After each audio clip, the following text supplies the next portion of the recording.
እግዚአብሔር ሰው ሊያድን እንዴት ሆኖ ሰው ሆኖ ሄዶ ማየት ሊመለከቱት ይመኛሉ። አየ እግዚአብሔር ክሌም አንተ ልጄ ነህ ማንንም ብሎ ያውቅ አብ ምን ያህል ቢወደውና ቢያከብረው ነው በኩሬን ሳመጣው ይስገዱ። በቅርብ ሄደን እንቀላቀለዋለን።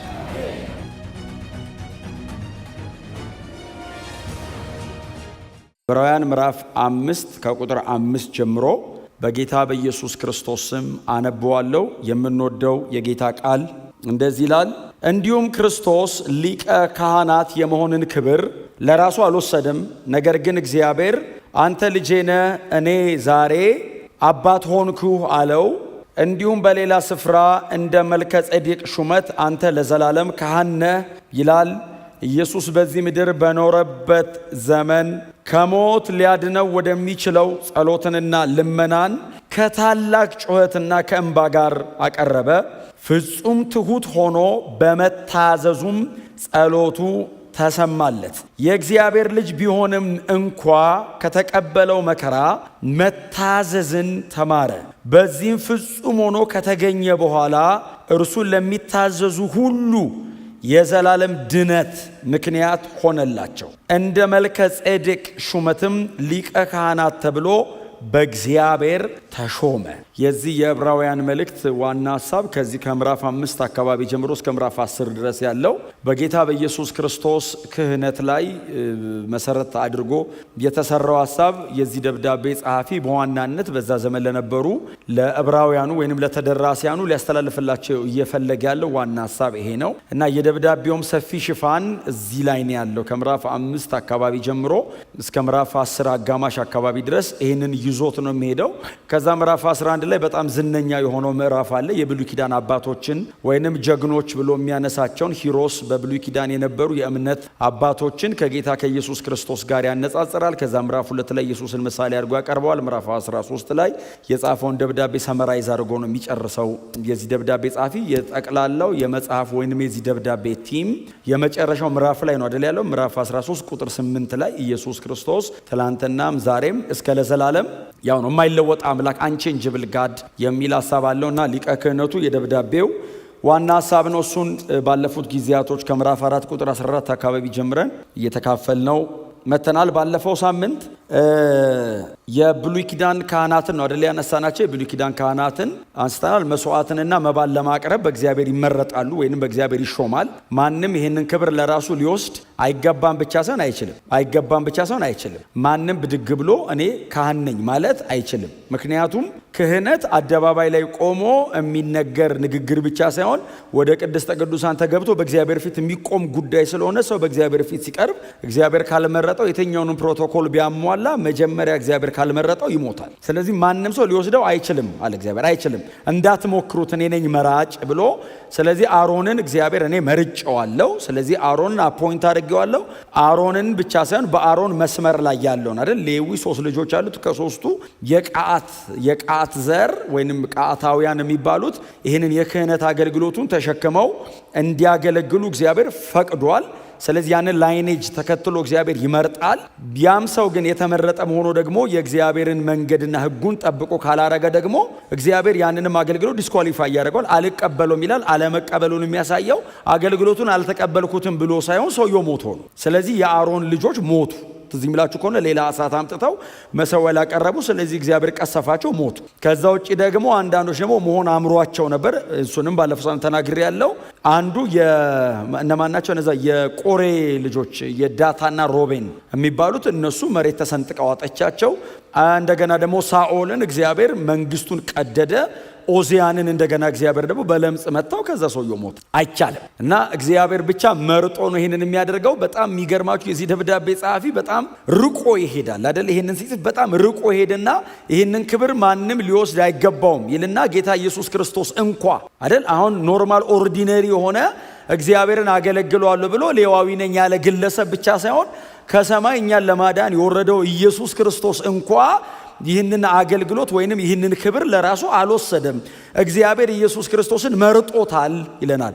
አሁን ጌታ ኢየሱስ ክርስቶስ በቃ ማዳን ፈልጌያለሁ ብሎ ብቻ አይደለም የወረደው፣ እግዚአብሔር መርጦት ነው ለዚህ አገልግሎት፣ ለዚህ ለክህነት አገልግሎት ኢየሱስ እንኳ በእግዚአብሔር የተመረጠ ነው ብሎ የዚህ ደብዳቤ ጸሐፊ መመረጥን ኢየሱስ ተመርጦ ነው ይፈን ያዳነን።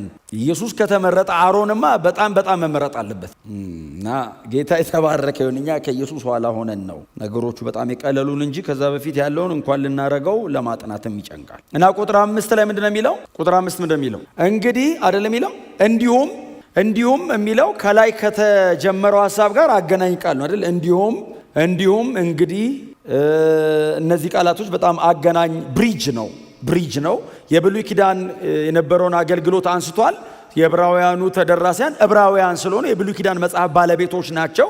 ስለዚህ ዘሌዋውያን ላይ፣ ዘሁልቅ ላይ፣ ዘዳግም ላይ ያሉትን እነዚህን ሕጎች በጣም ጠንቅቀው የሚያውቁ ናቸው። ዕብራዊ አንዱ የምታውቁት ቅዱሳት መጽሐፍትን በጣም በጥንቃቄ በማወቅ ይታወቃሉ። በጣም በጥንቃቄ ከሕፃንነታቸው ጀምረው የሕግ መምህራን አጠገብ ቁጭ ብለው እየተማሩ እያጠኑ ነው የሚያድጉት። ስለዚህ ሲነግራቸው በደንብ በግልጽ ይገባቸዋል። በጣም ማብራራት አይጠበቅበትም። ዝም ብሎ መስመሯን ካበጃት እነሱ ዲቴል ይገባሉ። እንዲሁም አላቸው። አሁን ገብቶናል፣ ተረድተናል ይሉታል። አሁን ደብዳቤውን የሚያነበው ሰው እዛ የቁምራን ማህበረሰብ ጋር ሚክስ ያደርጉ ናቸውና ቆሞ ሲያነብ ይህን የሚያክል ትልቅ ኮንግሪጌሽን ስላልሆነ በጣም ቁጥራቸው ትንሽ ስለሆነ ቆሞ ሲያነብ ይሰሙታል። በጣም በጥንቃቄ ነው የሚሰሙት እና እየሰሙት እያለ ይሄ ገብቶናል ሲሆን እንዲሁም እሺ ቀጥል አሁን እናንተ እዚህ ድረስ ያለውን ታውቃላችሁ፣ ከዚህ በኋላ ያለው ደግሞ አዲስ ኪዳን ነው ይላቸውና እንዲሁም ክርስቶስ ሊቀ ካህናት የመሆንን ክብር ለራሱ አልወሰደም። ቦርን አጌን ክርስቲያኖች ናቸው ባይዘዌ ግን ወደ ይሁዲነት እምነት እየተጎተቱ ነው። ወደ ኋላ እየጎተታቸው ነው። ስርዓትን መፈጸም፣ የአይሁድ ሕግን ማከናወን ከወንጌል እውነት በተወሰነ መንገድ ወደ ኋላ እየተጎተቱ ስለሆነ የዚህ ደብዳቤ ጸሐፊ ክርስቶስ ኢየሱስ ራሱ ይህንን ክብር ለራሱ አልወሰደም። እኔ ሊቀ ካህን ነኝ ብሎ ብድግ ብሎ አይደለም የመጣው፣ ለራሱ አልወሰደም። እግዚአብሔር ነው ይህንን ክብር የሰጠው ይልና ምን ማስረጃ ታቀርብልናለ እኛ እጅ ላይ ካሉት ከቅዱሳት መጽሐፍት ሲሉት በመዝሙር ምዕራፍ 2 ቁጥር 7 ላይ ያለውን ሐሳብ ያመጣል። መዝሙር 2:7 ከዚህም በፊት ደጋግመን አንብበናል፣ ግን እስቲ አውጡት። መዝሙር ምዕራፍ 2 መሲያኒክ የሆነ መዝሙር ነው። መሲያዊ የሆነ መዝሙር ነው። ስለ መሲሁ ነው ባይዘው የተዘመረው። ሁለተኛው መዝሙረ ዳዊት 150 ምዕራፍ አለው። ምዕራፍ 2 ማለት ነው። መዝሙር 2 ላይ ላንብብላችሁ ቁጥር 6 ጀምሮ ቁጥር 7 እንደዚህ ይላል አይደል? ቁጥር 7 ቁጥር 8 ድረስ እንደዚህ ይላል። ደግሞም እኔ ግን በተቀደሰው ተራራዬ በጽዮን ላይ የራሴን ንጉሥ ሾምው ይላል። የእግዚአብሔርን ሕግ አውጃለሁ። እርሱም እንዲህ አለኝ፣ አንተ ልጄ ነህ፣ እኔ ዛሬ ወለድኩ። ከዛስ ለምነኝ፣ መንግስታትን ርስት አድርጌ የምድርንም ዳርቻ ግዛት እንዲሆን እሰጥሃለሁ። ብዙ ጊዜ እነዚህን ጥቅሶች ለራሳችሁ ተጠቅማችኋቸው አታውቁም? በተቀደሰው ተራራዬ በጽዮን ላይ ንጉሴን ሾምኩ ብላችሁ አታውቁም? አሁን ምንድነው አሁን የተቀደሰ ተራራ ይሆናል ልቤ ላይ ሾምኩ። እግዚአብሔር ነው ንጉሴን ሾምኩ ያለው ባይዘው። መዝሙር 2 ላይ ዳዊት አይደለም ንጉሴ ሾመው፣ እግዚአብሔር ንጉሴን አለ። እግዚአብሔር የኔ ንጉስ አለ። ንጉሴን በተቀደሰ ተራራዬ፣ የጽዮን የእግዚአብሔር ተራራ ነው የዳዊት አይደለም። በተቀደሰ ተራራዬ በጽዮን ላይ እኔ ንጉሴን ሾምኩ አለና ከዛስ አንተ ልጄ ነህ እኔ ዛሬ ወለድኩ ያለው ለዳዊት አይደለም። ዳዊት ንጉስ ነው፣ ዘማሪ ነው፣ ቀጥሎ ነብይ ነው። ስለዚህ ጌታ ኢየሱስ ክርስቶስ መምጣቱን ከዚያ በመስቀል መሞቱንና መነሳቱን ጌታ ኢየሱስ ክርስቶስ ስፔሲፊካሊ ይሄ ቃል የሚጠቀመው ትንሣኤ ላይ ነው። ኢየሱስ ከሞት የተነሳ ቀን ባለፈው ሳምንት ስላነሳውላችሁ። ቃሉ ግን እዚህ ምዕራፍ 2 ቁጥር 7 ላይ አንተ ልጄ ነህ አለ አብ። ኢየሱስን ነው ያለው። ልጄ ያለው ኢየሱስን ነው። ልጄ የሚለው ኢየሱስን ነው። ዘንድሮም ብቸኛ ልጁ ኢየሱስ ነው። እኛ ልጆቹ ነን። አሜን በሏ። በተናጠል ኢየሱስ ብቸኛ አንድያ ልጅ ኢየሱስ ነው። በምንም እኛ ባይዘው ከዛ ሁለተኛና ሶስተኛ ሆነን ተጋርተን አልገባንም። ሁለተኛ የለውም። ኢየሱስ ብቸኛ አሴ ቢጎትን እግዚአብሔር ልጄ ብሎ የሚጠራው ኢየሱስና ኢየሱስን ብቻ ነው። እኛን ሲጠራን አንድ ላይ ነው የሚጠራን፣ በተናጠል አይጠራን። አባቶይ ብለህ ስትንበረከክ ልጆቼ ይላል። ኢየሱስንስ ልጄ ማለት ከባድ ነው ቃሉ አይደል? እግዚአብሔር ልጅ ነው ማለት በአብ ውስጥ ያለ መለኮትነት በሱ ውስጥ አለ ማለት ነው። እኔ ውስጥ የለ። እኔ መለኮት አይደለም ሰው ነኝ። ኢየሱስ ልጅ አንተ ልጄ ነህ ሲለው አሴ ቢጎትን በእኔ ውስጥ ያለ ምንም ሳይጎል አንተ ውስጥ አለ አለው። እኔ ዛሬ ወልጄሃለሁ የሚለው ቃል ትንሣኤ ሪዘሬክሽንን የሚያመለክት ቃል ነው። ኤኒዌይስ ኦኬ። ከዛ ቀጥሎ ምንድን የሚለው አንተ ልጄ ነህ እኔ ዛሬ ወለድኩ ይሉና ከዛ ለምነኝ አሕዛብን ለርስት የምድርን ዳርቻ ለግዛት አሁን ብዙ ጊዜ አሁን ይሄንን እንደ ትንቢት ተቀበላችሁ ታጣቁም እናንተ ስትጸልዩ እግዚአብሔር ሆይ አሕዛብን የምድርን ዳር የድነቱን ስራ የሚያመለክት ቃል ነው። ባይዘው ድነትን ነው የሚያመለክተው። አሕዛብን አሁን ለአይሁድና ለእስራኤል ቤት ብቻ ተወስኖ ነው ብሉይ ኪዳን የተቀመጠው። ኢየሱስ ሲመጣ በክርስቶስ ኢየሱስ በኩል እግዚአብሔር ቦርደር ይጥሳል። ሲቲዝንሺፕ ቋንቋ ምናምን ግን ጥልጥል አድርጎ ጥሎ አሕዛብን ለርስት አለው፣ የምድርን ዳር ለግዛት። አሁን ከሆነች ሰርክል ሚድል ኢስት ላይ ካለች እስራኤል ከምትባል አብርሃም ከሚባል ሰውዬ ከጀመረች ይስሐቅና ያዕቆብ ከቀጠሉባት የያዕቆብ ልጆች 12 ነገድ ብቻ ታልፋለህ አንተ ትወጣለህ አለው። ከትንሣኤው በኋላ የድነት ሥራ ከተጠናቀቀ በኋላ የክህነትን አገልግሎትን ፈጽመ እኔ ደምን ሰማይ ከተቀበልኩ በኋላ አሕዛብ ርስት ይሆናሉ። አሕዛብ የወንጌል ተካፋይ የሆነው ከክርስቶስ መስቀል በኋላ ነው። ከክርስቶስ መስቀል በፊት የለንም። በእውነት እንኳን አዲስ ኪዳን ውስጥ ነው። ብሉይ ኪዳን ለነሱ ራሱ ርቀቱ እንኳን ለኛ እነሱ ራሱ ባይዘው የቅድስተ ቅዱሳን በጣም ሩቅ ነው ለእስራኤላዊ። እኛማ ስም የአሕዛብ አደባባይ የሚባል ባይ የአሕዛብ አደባባይ ማለት አንተ እዚህ ጋር ቆመ ከኤርፖርቱ ጀርባ ምንም የምታውቀው ነገር የለም። በዚህ የስሜ ነው የምትሰማው። አሁን ኢየሱስ መጥቶ መስቀል ላይ ሞተና አይሁድን ለአሕዛብ ለግር ብለን መሃል ገባን፣ እኩል ተገናኘን። ባይዘው ቅድስተ ቅዱሳን የተገናኘን አይሁዳዊም አሕዛብም ጎን ለጎን እንዴ መጣ ሲሉን የኢየሱስ ክብር ለስሙ ይሁን። እንደዚህ አይነት ሊቀ ካህናት አለን እና አንተ ልጄ ነህ የሚለው ቃል ለመጀመሪያ ጊዜ የተጠቀሰው መዝሙር 2:7 ላይ ነው። ለመጀመሪያ ጊዜ ዳዊት ነው። ከዛ በኋላ የሐዋርያት ሥራ ምዕራፍ 13 ቁጥር 33 ላይ እሱም ባይዘው ቃሉ ለምን እንደተጠቀሰ እንድታውቁት ነው። ቃሉ ለምን እንደተጠቀሰ የሐዋርያት ሥራ 13 32 እና 33 እንደዚህ ይላል፣ እኛም እግዚአብሔር ለአባቶች ቃል የገባውን የምስራች ቃል ለእናንተ እንሰብካለን። ይህ የሐዋርያት ሥራ ምዕራፍ 13 ጳውሎስ በነ ኢቆንዮን በምንድነው የሚባሉት እነዛ ከተሞች ደቡብ ገላትያ፣ ልስጥራን፣ ደርቤን፣ የኢቆንዮን ከተሞች የገላትያ ደብዳቤ የተጻፈባቸው ከተሞች ናቸው። እና ምን ይላል? ያው እነ ጳውሎስ ቀጥታ ሲገቡ ለአሕዛብ አይደለም አይደል ቀጥታ የሚሰብኩት። መጀመሪያ ለአይሁድ ይሰብኩና አይሁድ እምቢ ሲሏቸው ወደ ተመረጡት ሄደናል ብሎ ወደ አሕዛብ ሄዳል ጳውሎስ። ባይዘው በጣም ከባድ ሰባኪ ነው። አንፈልግም አንቀበለውም ሲሉ የተመረጡ አሉ ይላል። አሕዛብን በዚህ ደስ አላቸው ይላል። እኛ ማለት ነው የምስራቹ ለእናንተ እንሰብካለን። ከዛ 33 ላይ ኢየሱስንም ከሙታን በማስነሳቱ ለእነርሱ የገባውን ቃል ለእኛ ለልጆቻቸው ፈጽመዋል። ይኸውም በሁለተኛ መዝሙር እንዲህ ተብሎ ተጽፏል፣ አንተ ልጄ ነህ እኔ ዛሬ ወለድኩ። ለአባቶቻችን እግዚአብሔር የሰጠው ተስፋ ነበር። ምን ብሎ ነው የሰጠው ተስፋ? በሁለተኛው መዝሙር ላይ ለአባቶቻችን ተስፋ እግዚአብሔር ሰጥቷል። የእግዚአብሔር ልጅ ይመጣል የሚል የእግዚአብሔር ልጅ ይመጣል ብቻ ሳይሆን እኔ በገባኝ ወይንም የአዲስ ኪዳን አንባቢዎች በገባቸው መጠን ባይሆንም እነሱም ገብቷቸዋል። ዳዊት በእግዚአብሔር መንፈስ ስለሆነ ትንቢቱን የተናገረው በአይምሮ ላይ አውርዶ ማዛመድ ቢከብደውም በተወሰነ መንገድ ግን የመንፈስ ብርሃን አግኝተዋል። ለአባቶቻችን ተስፋ ገብቶላቸዋል።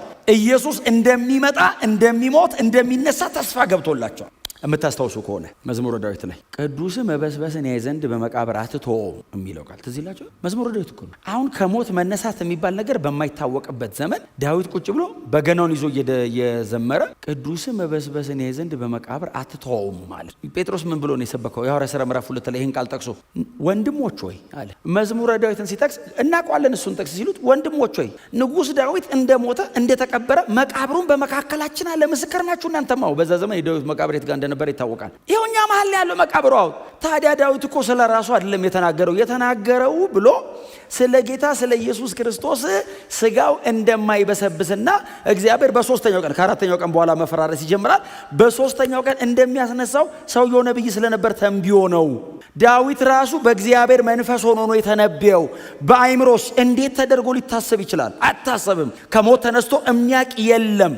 ዳዊት የዘመረው ስለ ምንድነው ሪሰሲቴሽን አይደለም፣ ስለ መቀስቀሰል፣ ስለ ሪዘሬክሽን የዘመረው። የተኛ ይነቃል ሳይሆን የሞተ ይነሳል ነው። መዝሙሩ ምን ማለት መሰላችሁ? አሁን እነ ኤልያስ ሰው ላይ ተጋድመው የሞተ ተነስቶ ያውቃል አይደል? ተመልሶ ሞቷል የተነሳው ሰውዬ። ምክንያቱም ያለ ጊዜው ስለሆነ ተኝቶ ስለሆነ ቀስቀሰውት ነው። ከዛ ሰውዬው ሲጨርስ ተኛ። የዳዊት መዝሙር ግን የተኛ መቀስቀስ ሳይሆን ኢየሱስ ከሞት ይነሳል ማለት ሞት ይሸነፋል ብሎ ነው የዘመረው። አንዳንድ የመጽሐፍ ቅዱስ ክፍሎች ባይዘው በጣም ጠንካራ ናቸው። አዲስ ኪዳን ላይ አምጥተው ሲያስገቧቸው ብሉይ ኪዳን ላይ የተጻፉበት መጠኑን አንደርስታንድ የምናደርገው ያኔ ነው። ለምሳሌ አብርሃም አመነ ይለናል። ምንድን ነው ያመነው? ለሙታን ሕይወትን በሚሰጥ ለሙታን ሕይወትን ይሰጣል ብሎ ማመን ምን ማለት ነው? ትክክለኛው የሚጠቀመው ጳውሎስ ሮሜ 4 ላይ የሚጠቀመው የግሪክ ቃል ኔክሮስ የሚል ግሪክ ቃል ነው። ኔክሮስ ማለት እግዚአብሔር ተገንዞ መቃብር የገባውን ያወጣዋል ማለት ነው። አብርሃም ያመነው በራሱ ሰውነትና በሳራ ሰውነት ላይ ነው። አሁን ሳራን ቁጭ አድርጎ ምን ይላታል? ለሙታን ሕይወትን ይሰጣል። እኔና አንቺ መች ሞትን? እንደ ሞተ ሰው ከሚቆጠር ከሞተው ሰው አይደለም የሚለው as good as dead ከሞተ አይሻልም። እሱም ተአምር ነው። አብርሃም ሲያምንስ እንደ ሞተ ሰው ከምቆጠረው ከእኔ አይደለም ያለው። ሞቶ ተገንዞ መቃብር የገባውን ሰውዬ ሕይወት ሰጥቶ ያወጣዋል አለ። ትንሣኤ ሙታንን አንደርስታንድ እንዳደረገ አብርሃም የሞተ ይነሳል አለ። ከሱ በፊት ተነስቶ የሚያውቅ የለም፣ አገልጋይም የለም። ክርስቲያንም የመጀመሪያ አብርሃም ነው። ባይዘው እግዚአብሔር ራሱ ሲጠራ የአብርሃም ተብሎ ነው የጀመረው። ከዛ በፊት ሬፈረንስ የለውም። የመጀመሪያ አማኝ ነው። ሲያምን ምን አመነ? የሞተ ይነሳል። ተነስቶ እኮ አያውቅም። ኧረ ያስነሳል። ገብቶኛል እኔ ያለ ኔክሮስ የሚለው ቃል እንደዚህ አንቀላፋ ብድግ ይላል አይደለም፣ ሞት ይሸነፋል። ሕዝቅኤል 37 ላይ ሕዝቅኤል አንደርስታንድ ያደረገው ምንድን ነው? አሁን የ70 ዓመት ምርኮ ያልቃል ነው አይደል ትንቢቱ። መቃብራችሁን እከፍታለሁ አለ እግዚአብሔር። እግዚአብሔር መቃብራችሁን እከፍታለሁ ብሎ የሞቱት በሕይወት ይኖራሉ ሲል የ70 ዓመት ምርኮ ያልቃል የሚል ገባው እስራኤል። እግዚአብሔር የ70 ዓመት ምርኮ ያልቃል አይደለም እያወራ ያለው፣ ሊትራሊ የሞተ ይነሳል። መቃብር ከፍታለሁ አለና ህዝብ አወጣለሁ አለ። ባንዴ መቃብር ተከፍቶ ህዝብ የወጣው ኢየሱስ የተነሳ ጋር ጥርግርግ ብለን ይወጣ ነው። በጭንቅ ነው አንድ የሞተ የሚያስነሱት ብሉይ ኪዳን 3 ተጋድሞ ምናምን ላይ እግዚአብሔር መጣና ህዝብ አወጣለሁ አለ ከመቃብር ባንዴ። መቼ? ሪዘረክሽን። እስቲ አሜን በሏ። የብሉይ ኪዳን አባቶች ባይዘው በእውነት ነው የምላችሁ ኢየሱስ ስላልመጣ ድምቅ ብሎ አልታያቸውም እንጂ አንደርስታንድ አድርገውታል ዲዛይኑን። ትንሣኤ ሙታን እንዳለ በደንብ ገብቷቸዋል። መቼ ነው እንዴት ነው የሚለውን ጴጥሮስ ነገረን። ጴጥሮስ ምዕራፍ 1 ላይ ነው። እናንተ ስለምትቀበሉ ስለዚህ መዳን ትንቢት የተናገሩ ነቢያት አለ፣ የብሉይ ኪዳን ነቢያት እንዴትና በምን አይነት ሁኔታ ሊፈጽመው እንደሚችል አጥብቀው እየመረመሩ ኢየሱስ ከሞት ተነስቶ ለሰው ልጆች ድነት ይታደላል። እንዴት በምን አይነት ቀጥሉ መቼ እየመረመሩ ሳያዩት እንደዚህ አንደርስታንድ አድርገውታል። ክሊርሊ ግን እንዴት ሳይነኩት ሞቱ። ከዛስ ይሄንን ጉዳይ መላእክቱ ሊመለከቱት ይመኛሉ። ድነት ሰማ መልአክ አንደርስታንድ አድርጎ ማለት መልአክ ኢየሱስ ሄዶ ሰው ያድናል ገባች ይመኛሉ። ተቃለ እግዚአብሔር ሰው ሊያድነው እንዴት ሆኖ ሰው ሆኖ ሄዶ ማየት ሊመለከቱት ይመኛሉ። ለምን መሰለ? ኢየሱስ ታዲያ የተወለደ ቀን የሰማይ መልአክ እኮ መጡ ተሰብስበው ክብር በአርያም ለምን አዩዋ ሊመለከቱት ይመኙ ነበር። ሲያዩ ለምን? እግዚአብሔር ወልድ ነው። ለዘላለም አይተውት እኮ አያውቁም። ያዩት ከነ ማርያም ጋር የተወለደ ቀን ነው። እነሱ ማብሮ ያዩት ሰማይ አይተውት አያውቁም። እናት የተሸፋፍነው ነው የሚቆዩት። ለመጀመሪያ ጊዜ እግዚአብሔር ወልድን አዩት። ከኛ ጋር እኩል ያዩት እኩል ነው ያዩት። ሂዝ ጋድ ኢንካርኔት ሲያደርግና እነሱ አይቶት ባይዘው አያኑት ወልድ አይደለም። የድነት ስራ ሊፈጸም ነው። ሊያድን ወረደ። የማይሆን ነገር ሆነ። የማይቻል ተቻለ። የዘላለም አምላክ በሰው ውስጥ አድሮ ፍጹም ሰው ሆኖ መጣ። ክብር በአርያም ለእግዚአብሔር፣ ለሰው ልጆች ሁሉ ደስታ። ክብር ለኢየሱስ ይሁን። አይ እግዚአብሔር ክሌም አንተ ልጄ ነህ። ማንንም ብሎ ያውቅ ኢየሱስን አለው አንተ ልጄ ነህ፣ እኔ ዛሬ ወልጄሃለሁ። ትንሣኤ ለምን መሰላችሁ? ኢየሱስን ከሞት ያስነሳው አብ ነው አይደል? መጽሐፍ ቅዱስ አንተ ክርስቲያን የመጀመሪያ ትምህርት ነው፣ ደህንነት ላይ ነው የምትማረው። ምክንያቱም ሮሜ 8:11 ነው 14 ነው ብቻ ሮሜ 8 ላይ ኢየሱስን ከሞት ያስነሳው እርሱ የሚል ቃል አንብባችሁ ኢየሱስን ከሞት ያስነሳው እርሱ በእናንተ በሚኖረው በመንፈሱ ለሚሞተው ሰውነታችሁ ሕይወትን ይሰጠዋል የሚል ኢየሱስን ያስነሳው እሱ ኢየሱስን አስነሽ ያለ ማለት ነው። ማን ያስነሳው? አብ። በምንድን ነው ያስነሳው? ሮሜ ምዕራፍ 1 ቁጥር 4 ላይ እንደ ቅድስና መንፈስ ከሙታን በመነሳቱ በኃይል የእግዚአብሔር ልጅ ሆኖ የተገለጠ ኢየሱስ አንተ ልጄ ነህ ዛሬ ወልጃለሁ የእግዚአብሔር ልጅ የተገለጠ ሮሜ 1:4 ከሙታን ሞትን ድል አድርጎ ብድግ ሲል መመረጡ አለ። አልተወውም፣ ሞቶ አልተወውም። እግዚአብሔር የክህነት አገልግሎቱን ለዘላለም እንዳደረገው ለማረጋገጥ ከሞት አስነሳው። ሳይሞት ነው የጸለየው። ጸሎቱን የመለሰው ከሞት አስነሳው። ሳይሞት ነው የጸለየው። ጸሎቱን በኋላ ላይ ይመጣበታል ሰውየው። ሳይሞት ነው ኢየሱስ የጸለየው። ይሄ በጣር በምን እያለ ሳይሞት ነው የጸለየው። ጸሎቱን የመለሰው አስነስቶት፣ ከዛ ሞት ከዚህ በኋላ ስለማይቀምስ ለዘላለም ካህን መሆኑን እግዚአብሔር መርጦ ከሞት አስነስቶ እግዚአብሔር አረጋገጠ። ኦኬ፣ የሚቀጥለው ጥቅስ አንተ ልጄ ነህ እኔ ዛሬ ወለድኩ የሚለው ባይዘው ይሄው ቃል ምዕራፍ 1 ቁጥር 5 ላይ አለ አይደል? ምዕራፍ 1 ቁጥር እዚህ ዕብራውያን ምዕራፍ 1 ቁጥር 5 ምንድነው የሚለው? አንተ ልጄ ነህ አይደል?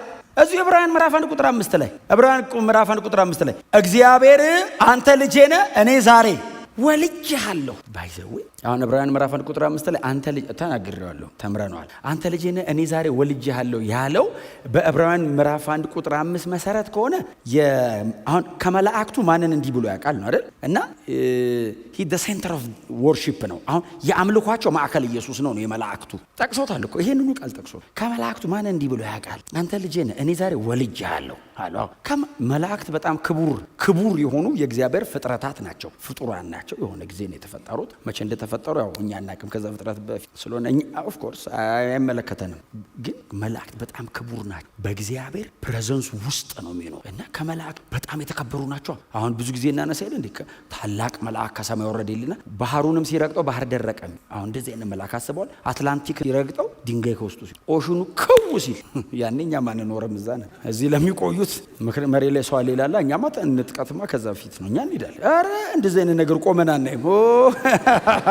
ሰማዩን ካየን ወደ ታች ነው እንጂ እዚህ የለንም። በኋላ ላይ አዳዲስ ሰው ጠራለሁ እንዳቆዩ ቶሎ አብረን እንድንሄድ። ክብር ለኢየሱስ ይሁን። እንደዚህ አይነት ግዙፍ ባይዘው መላእክት አሁን እኛ አንዳንዴ ዝም ብለን ስለምንሰማና በየቦታው ዝም ብለው እንትን ስለሚሏቸው እንደው ኖርማል መስሎን እንጂ ባይዘው መልአክ ማኒፌስት ቢያደርግ እዚህ መልአክ እንዲህ ብቅ ቢል ብዙ ነገር ይርቀሃል። በእውነት ነው የምላችሁ ከው ነው የሚያደርጉት። በጣም እንትን ናቸው፣ ግሎሪየስ ናቸው፣ በእግዚአብሔር ክብር የታጠቁ ናቸው። ቀጥሎ የእግዚአብሔርን ፈቃድ አልቲሜትሊ ነው የሚያደርጉት። አስፈሪ ናቸው እኮ ከመላእክት ማንን እንዲህ ብሏል ሲል ባይዘው ክቡራን ናቸው ማለት ነው። ተፈልጋላ ሱራፌል፣ ኪሩቤሎች እነዛ ማይቆጠሩ ግዙፋን በጣም ኃያላን አስፈሪ ሰይፍ ይዞ የሚመጡ እነዛ ማለት ስፈልግ የለም እሱ ብቻ ነው አንተ ልጄ ነህ። መላእክቱስ ይሰግዳሉ። አሁን አይደል በኩሩን ወደ ዓለም ሲያስገባ መላእክቱ ይሰግዱለታል። እንደውም ይሰግዱለታል እኮ አይደል ይስገዱለት። አሁን እኮ እነሱ ብቻ ይሰግዱለታል። እግዚአብሔር ከሰማይ ይስገዱለት አለ። ሰማይ ጋር ተነጋግራ አይደለም የምትግባባው፣ ዝም ብለህ ታውቃለህ። አሁን እዚህ ነው መረጃ ምን ለዋወጣው ባይዘው እንትና ሲመጣ በርከክ በል ቁም፣ ተራመድ፣ ሩጥ፣ ጠብቀው ጋር ሰማይ አታወራም። ይገባል። እውቀት ፍጹም ነው። ዝም ብሎ ሳይነግርህ ታውቃለህ። እና ይስገዱለት አለ አብ። ግን ታውቃለህ አሁን ያውቃሉ ኢየሱስ ሲመጣ እንደሚሰግዱ። አብ ምን ያህል ቢወደውና ቢያከብረው ነው በኩሬን ሳመጣው ይስገዱ። ስገዱ አይደለም ያለው። ኢቭን ኢየሱስን እያየ ነው ለሶስተኛው ወገን የሚወራው። አንተን ሳመጣ ሳስገባ ስራን ጨረሰ ስትመጣ ይስገዱ። የታረደው በግ ሲገባ አይደለም ይለው አይደል? ወደ እግዚአብሔር ዙፋን ሲገባ የታረደው በግ እልፍ ጊዜ እልፍ ሺህ ጊዜ ሺህ መላእክት በግንባራቸው ወድቀው ለታረደው በግ ለምን እግዚአብሔር ሲያስገባ ይስገዱ ተብሏል። እና ኢየሱስ ብቅ ሲል ድፍታ በአይናቸው ይፍና አላዩትም። ምን አይነት ስርዓት ነው ያለው ሰማይ። በቅርብ ሄደን እንቀላቀለዋል። ስሙ ብሩክ ይሁን። እና ኢየሱስ በእግዚአብሔር የተመረጠ ነው ለማለት ይሄንን ቃል ተጠቀመ። ከዛ ደግሞ የሚቀጥለው መዝሙር 110 ቁጥር 4 ላይ ባይዘው እኔ ዳዊት በጣም ነው የሚደንቀኝ። መዝሙር 110 ቁጥር 4 ላይ እንደ መልከጼዴቅ ሹመት አንተ ግን ለዘላለም ካህን ነህ ያለው ባይዘው ዳዊት ነው። መልከጼዴቅ የሚሉ ሰው ያለው እዛ ዘፍጥረት ላይ ነው ያለው። እና መዝሙር 110 ቁጥር 4 ላይ አይደል እንደ መልከጼዴቅ ሹመት አንተ ግን ለዘላለም ካህን ነህ ይላል። ኢየሱስ ይላል መመረጡን አይደል መበቃ መርጦታል። አሁን እግዚአብሔር እንደዚህ ብሎ ሾመው አለ። ስለዚህ ኢየሱስ የሊቀ ክህነትን ክብር ለራሱ አልወሰደም። እግዚአብሔር መጥቶ አንተ ልጄ ነህ እኔ ዛሬ ወለድኩ ብሎ ትንሣኤ ላይ እንደመረጠው ተናገረ። ቀጥሎስ እንደ መልከጼዴቅ ሹመት በመልከጼዴቅ ኦርደር ማለት ነው። በሌዋውያንና በአሮን ሳይሆን ዩኒክ ነው። የነሱ ሪታይር ያደርጋል፣ ያረጃል፣ ይደክማል።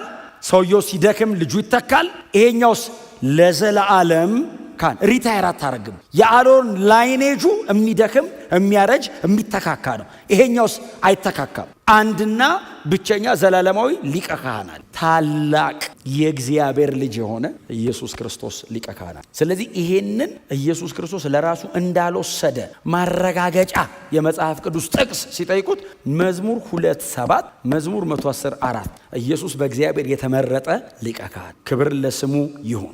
ከዛ የምትቀጥሏል እንደ ዝም ብዬ ላንብብላችሁና ከዛ በኋላ አጠቃልላችኋለሁ። ምንድነው የሚለው? በስጋ ወራት አይደል የሚለው? ቁጥር ስንት ነው? ቁጥር 7 በዚህ ምድር በኖረበት ዘመን 33 ዓመት ተኩል አይደል? 33 ዓመት ተኩል ነው የኖረው። ስለዚህ በስጋ ወራት የሚለው ከዛ በፊት የነበረውን የሚያመለክት ቃል አይደል? ኢየሱስ ወደ ምድር ከመምጣቱ በፊት የነበረውን የሚያመለክት ክፍል አይደለም። በስጋ ወራት የሚለው የሚጠቀመው ስጋ የምትለውን ቃል የሚጠቀመው አሁን በስጋ ወራት የሚለው አሁን ስጋና አካል ይለያያል አይደል?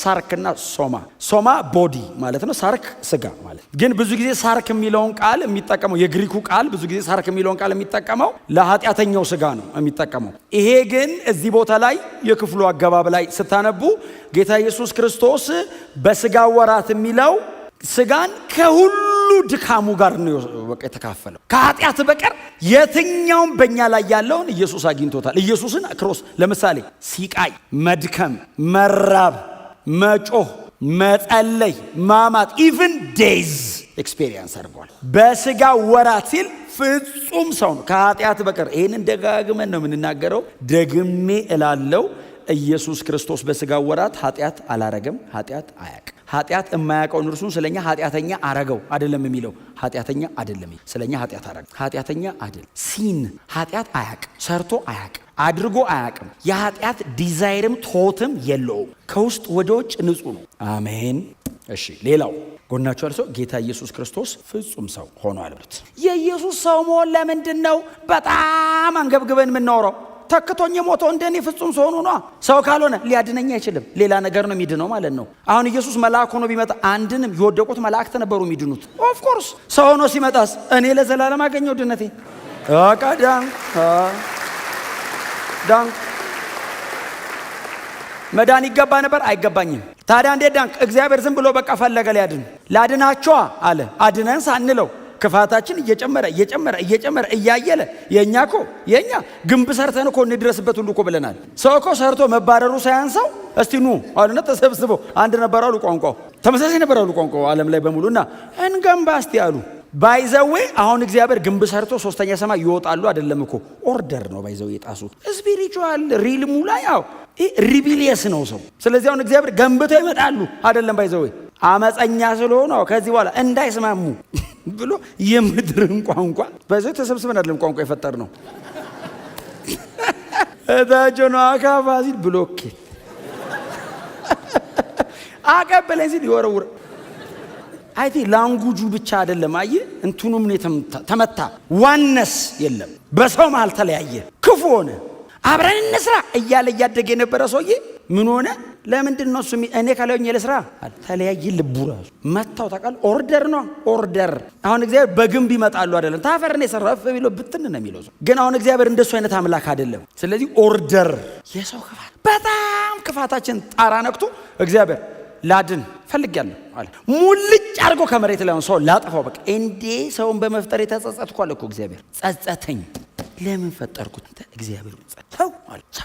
ላጥፈዋልና ከዛ ሲራራ ያለ ቅሬታ አልተወውም። ኖ አለ አቤት አለ በላንተና ቤተሰቦች እዛው ግቡና ሌላ ይጥፋ እናንተ በኩል ደግሞ ተስፋ ካለ ብሎ አሮጌው ሰማይና ምድር እንደሚጠፋና አዲስ እንደሚጀምር ተስፋ ትንሣኤ እንዳለና አዲስ ሰማይና አዲስ ምድር እንዳለ ሌላ ህይወት እንደሚቀጥል አይነት አድርጎ የኖ መርከብ የክርስቶስ የማዳን ስራ አይነት ነገር እናንተ ስሩት ብቻ እንትኑ አሊጎሪ ካልሆነ እንዴት ያሻግራሉ ብሎ የኖህን መርከብ ምክንያቱ በእምነት የሚገኘው ጽድቅ ወራሽ ሆነ ነው የሚለው እንጂ የሚቀጥለው ከ140 ቀን በኋላ መሬት ላይ ወረደ አይደለም የሚለው ዕብራውያን ላይ በእምነት የሚገኘውን ጽድቅ አገኘ ነው የሚለው። ስለዚህ ሌላ ነው ማለት ነው አይደለ ጉዳዩ። እግዚአብሔር በቃ አጠፋዋለሁ እያለ በክርስቶስ በኩል ስላለው የማዳን ስራ ደግሞ ተጨንቆ እርስ ተሻገሩ በእምነት የሚገኘውን ጽድቅ አገኘ ሰውየው።